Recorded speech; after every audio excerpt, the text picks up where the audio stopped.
So now let's shift to the time that Ed Martin actually walks into the U.S. Attorney's Office for the District of Columbia as the acting U.S. Attorney, or the interim U.S. Attorney that Donald Trump has put in place. And then Donald Trump hopes that he will become the permanent U.S. Attorney. What are some of the things that he has done in his capacity as heading up the U.S. Attorney's Office? Oh, the list is long and grows by the day, but I'll try to rattle off the key ones. From the beginning, he has taken multiple steps to unwind the work that the U.S. Attorney's Office in D.C. did to bring accountability for the violence on January 6th. Now, that looks like dismissing outstanding cases against J6 defendants. It also means firing J6 prosecutors that he had the power to fire right away. They didn't have the same civil service protections that more tenured attorneys did. So he dismisses cases here. And I should note that also caused a bit of a kerfuffle because he dismissed a case of a January 6th defendant while still being listed as the counsel of record on the defense side for the defendant in that case. And there was a bar complaint filed. The DC Bar Disciplinary Council ultimately dismissed it. But, right away, he sort of tripped up just trying to do that. And I understand the D.C. Bar Council dismissed it. They did. They had an explanation for that. But let me also say, ordinarily, in my 30 years as a prosecutor, you don't get to be both defense attorney and prosecutor in the same case. Maybe he wanted to be the judge and the jury as well. That's frowned upon, even though I understand the D.C. Bar Council dismissed that complaint. So he has also reassigned and really demoted 7 prosecutors, senior prosecutors in his office, including the head of the Capitol Siege team that led the J6 prosecutions, really talented attorneys in that office who prosecuted the Oath Keepers, who prosecuted the Proud Boys, some of the most high-profile, difficult cases that the office led. He has opened an internal investigation into charging decisions made by his own lawyers. Now, there was a decision to use this charge, 1512, obstruction of an official proceeding. It was used in hundreds of cases, and the Supreme Court ultimately heard it and said, nope, we're overturning those. And that's how that process played out. But Martin is investigating his own office as if they somehow knew that this charge was not legit or that it would be thrown out, which of course was not the case. So that's also caused some consternation inside the office. And let me follow up on that. First of all, this obstructing an official congressional proceeding, this charge that was brought and successfully tried before judge after judge after judge, these same charges were affirmed on appeal as being an appropriate charge for that conduct. And to say that because, a majority of the Supreme Court justices disagreed with the prosecutors being allowed to use this particular charge to indict folks for what they did at the Capitol on January 6th, it doesn't render it unethical by any stretch of the imagination. I hope I don't get the count of the judges wrong, but something like 19 or 20 judges, trial court and appeals court judges, said this is absolutely an appropriate use of that criminal statute, 1512. And the fact that some Supreme Court justices disagreed with that, and that would inspire Ed Martin to open investigations of his own people.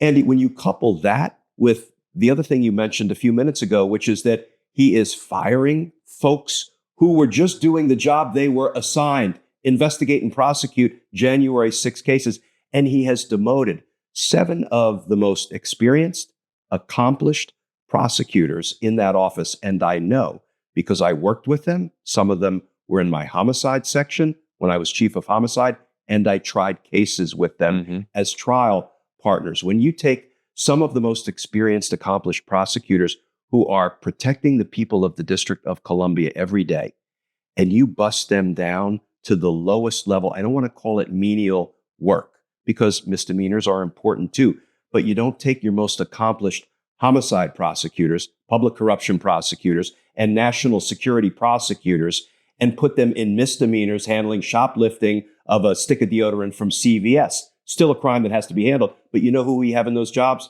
The people who are brand new to the U.S. Attorney's Office and need to learn how to prosecute. This represents a public safety issue. And to me, it signals Ed Martin doesn't give one whit about the safety of the people of the District of Columbia. What he cares about is retaliation on behalf of dear leader Donald Trump. You see this with the way Martin communicates. He communicates as if he is still a kind of partisan activist or an operative. I mean, we write about this in our story. He has posted 2 open letters to Elon Musk. One is to Musk and one is to Musk and Musk's deputy, basically saying, we're here for you. We want to protect Doge. Please use us however you need us. We are here to ensure that the work that you do is protected and that no one gets in the way. This follow-up letter that he wrote, and he's been firing off lots of letters and threatening all kinds of things that by all indications he never follows up on. But in this second letter to Musk, posted only on X, not apparently sent to anyone, not apparently put out as an official release or anything. It's just a social media image. He says, not only will we prosecute anyone that you, Doge, you, Elon, have found broken the law, but even anyone who's simply acted unethically, which is kind of hard to square with the work of a prosecutor running a U.S. attorney's office. And I would go beyond the characterization of hard to square, and you're going right where I wanted to go, because in your reporting, you talk about these 2 letters that Ed Martin authored. One, he told Elon Musk and Doge, quote, utilize me and my staff, close quote, which is not the kind of thing a prosecutor, federal or otherwise, would ever say to anybody. That is beyond the scope of our official prosecutorial duties. We don't tell people, utilize my staff if you need help. What we do is investigate and prosecute suspected crime, which ties into the other thing that you just said that was in your article, which is, he said, we will prosecute things that are unethical. Well, I'm sorry. We don't prosecute things that we deem unethical. We prosecute violations of the law. These kind of abuses of power, open, naked, transparent, obvious, even laughable, if there was anything funny about it, abuses of power, so disqualify Ed Martin in so many ways from being the top prosecutor in D.C. And that's why your ProPublica piece is so important. I don't think a lot of people are steeped in all of these details, and I don't think they realize the danger to the law enforcement community and the people of D.C., represented by Ed Martin as the top prosecutor. But I keep interrupting you because I can't help it. These points are so important that I kind of feel the need to jump on them and emphasize them. And I think there's an important point to be made about what Martin's nomination represents. If you're watching this and you don't live in the District of Columbia or anywhere near it, this still matters to you because there is a U.S. attorney that oversees wherever, an office that whose jurisdiction includes wherever you live. And if Ed Martin is the Trumpian vision for a U.S. attorney in the District of Columbia, and he gets through the confirmation process, which right now seems a bit more uncertain than it did even a couple of weeks ago, it's not a stretch to say that the model of an Ed Martin U.S. attorney could be coming to Georgia, could be coming to Michigan, could be coming to Texas, California, whatever, because the president has the power to nominate the U.S. attorneys in all 93 of the offices. Martin was one of the first chosen by Donald Trump in this administration, but there are so many more to fill in so many important places around the country. And I think if Martin's nomination is successful, they in some ways it almost feels like a kind of test of the system, a test of what Senate Republicans will take in terms of these nominations for law enforcement roles. Then you could see similarly styled, similar thinking, equally loyal, devoted, utilize me and my staff style U.S. attorneys in a bunch of these other jurisdictions. And so it is a DC story on some levels, and because of the actions happening in DC. But it's much bigger than that in terms of the implication. Yeah. So before we shift to your great book on the murder of Seth Rich, let me finish up the Ed Martin piece first with one other observation about, and you report about this, another letter that Ed Martin wrote that is a special kind of insanity and abuse of power and office for a federal prosecutor. And then I want to ask you to kind of look forward to the coming days and weeks, and what do you see playing out on the Ed Martin front?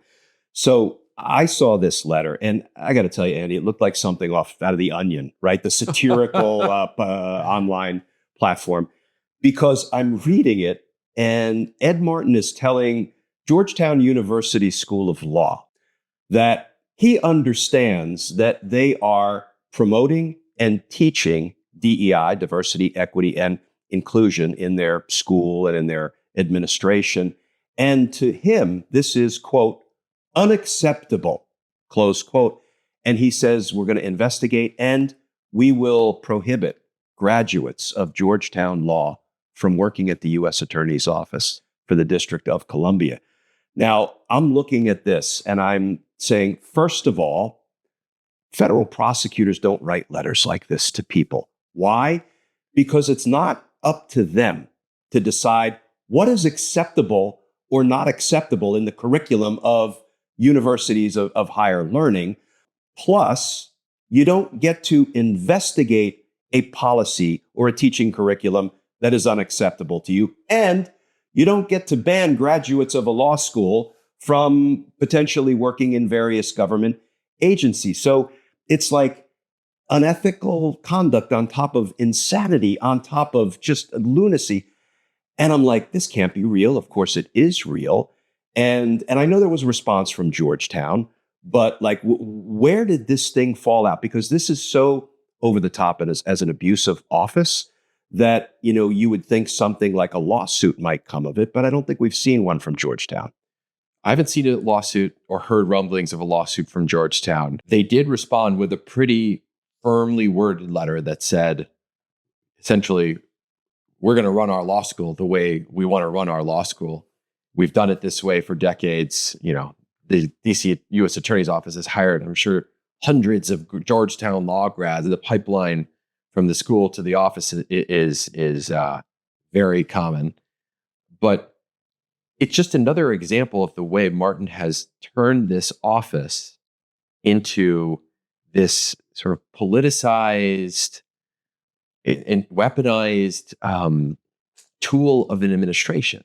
You know, it's not just Georgetown that he sent this kind of letter to. In fact, Georgetown was one of the first, but he has sent letters to medical journals asking them sort of invasive questions about, and essentially accusing them of bias or viewpoint discrimination, and asking them questions about how they, you know, handle ideological diversity. What's their, you know, process with their sponsors and their funders? So he's done that.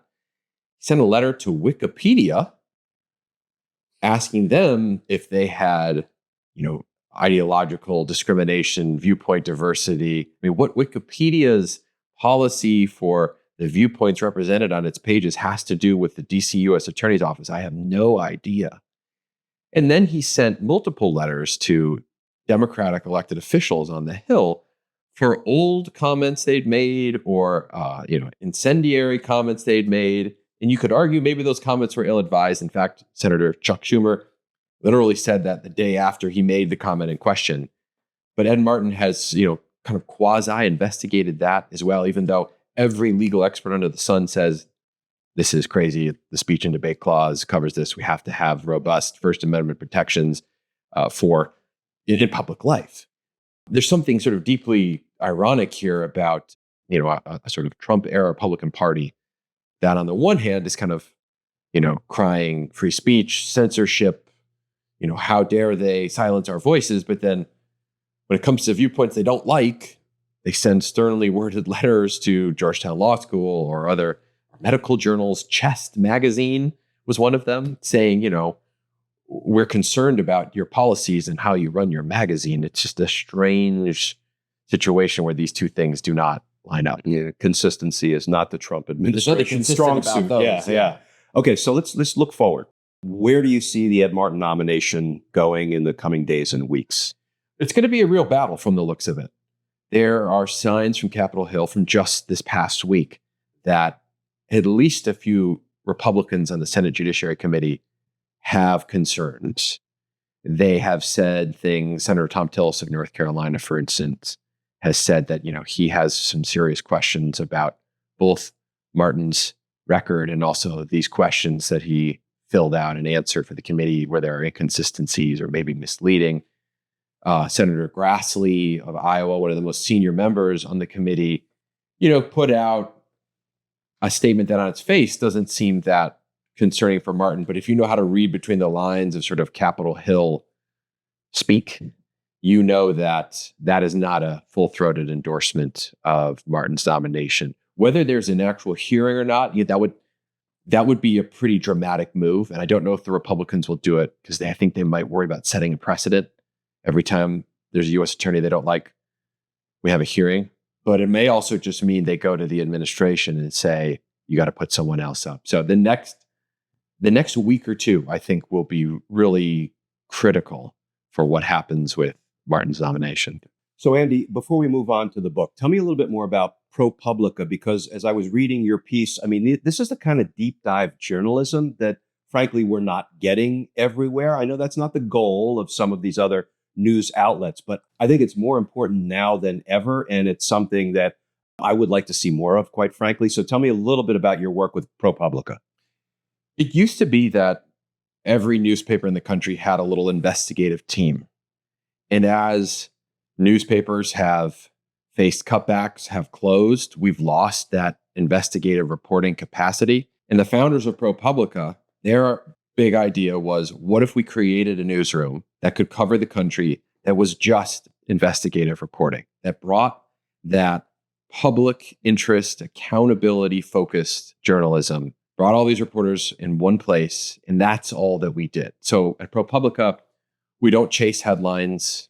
We don't obsess about the latest, tiniest iteration, utterance of some lawmaker on Capitol Hill or President Trump's latest Truth Social post, whatever they're even called now. We dig deep. We focus on journalism that holds people who are powerful to account. I like to tell people that we have these two North Star questions at ProPublica.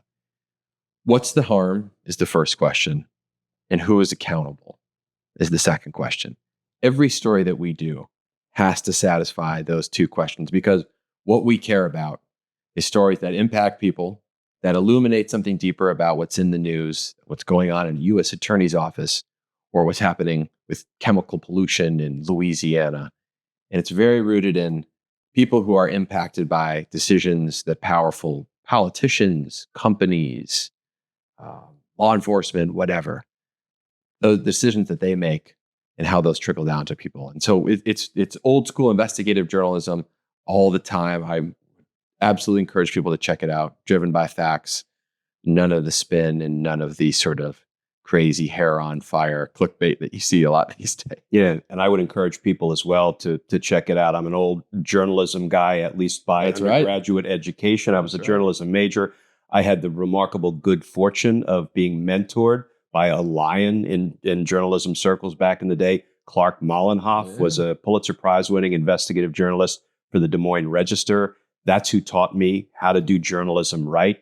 And I feel like we have kind of lost our way over the years. But ProPublica is one of those outlets that is doing a deep dive into issues of real consequence, potentially democracy-saving issues. So I really appreciate what you all are doing.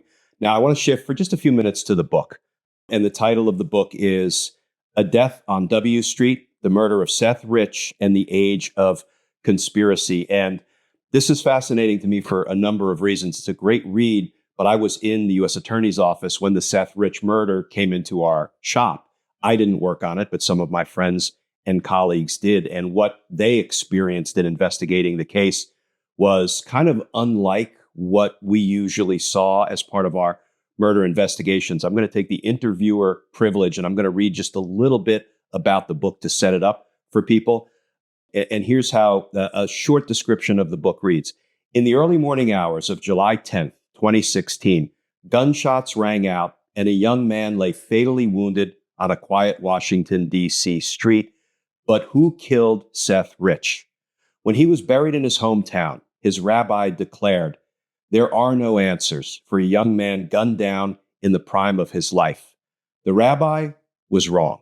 There were, in fact, many answers, way too many. In the absence of an arrest, a howling mob filled the void. Wild speculation and fantastical theories surfaced on social media and gained traction thanks to a high-level cast of provocateurs, but it wasn't until Fox News took the rumors from the fringes to the mainstream that Seth Rich's life and death grew into something altogether unexpected, one of the defining conspiracy theories of modern times. A Death on W Street unravels this gripping saga of murder, madness, and political chicanery, one that would ensnare Hillary Clinton and Steve Bannon, a popular pizzeria in Northwest Washington, D.C., and the most powerful voices in American media. It's the story of an idealistic 27-year-old political staffer who became a tragic victim of the culture wars until his family decided that they had no choice but to defend his name and put an end to the cruel deceptions that surrounded his death. I mean, I think that is a pretty captivating summary of what the book is about, but please just give us a few minutes on, what you found as you were investigating the murder of Seth Rich and what led you to write the book. What led me to write the book was that I knew Seth. One of the strangest origin stories of a piece of journalism I've ever worked on. I kind of traveled in similar circles as Seth did. We played on the same crappy weekend soccer league that was honestly more about getting beer afterward than it was about the game itself. And when he was killed in the summer of 2016, right square in the middle of that insane presidential campaign, all of these, crazy headlines in the news, this feeling that you couldn't even keep up with the insanity of the times. When he was killed tragically in what MPD and the U.S. Attorney's Office have always said was a kind of a tragic case of wrong place, wrong time, robbery gone horribly wrong, of which there are sadly many in the District of Columbia. It was a horrible event for people who knew him, one of those there but for the grace of God go I moments. And we thought that he would go home to Omaha, he would be buried, his family would have time to grieve, and then we would all move on, as unfortunately these things work. But the opposite happened. He became the face of, one of these quintessential political conspiracy theories, something that was amplified by WikiLeaks and Julian Assange, by Steve Bannon, and ultimately by Fox News. He became, in death, one of the main characters of American politics, certainly in the 2016 through 2020 era. And this book was my way of just trying to unravel how the heck did this happen? How did this totally normal, goofy guy, a guy with big dreams, guy with a pretty, solid idealistic streak in him, as a lot of young guys who come to DC have, how did he end up as a main character in the political culture wars? And what I found by unraveling this story was kind of as you put it earlier, a sort of prelude or a preview of how our entire politics seems to have gone kind of haywire, where politicians will get up and say something to you that is not true.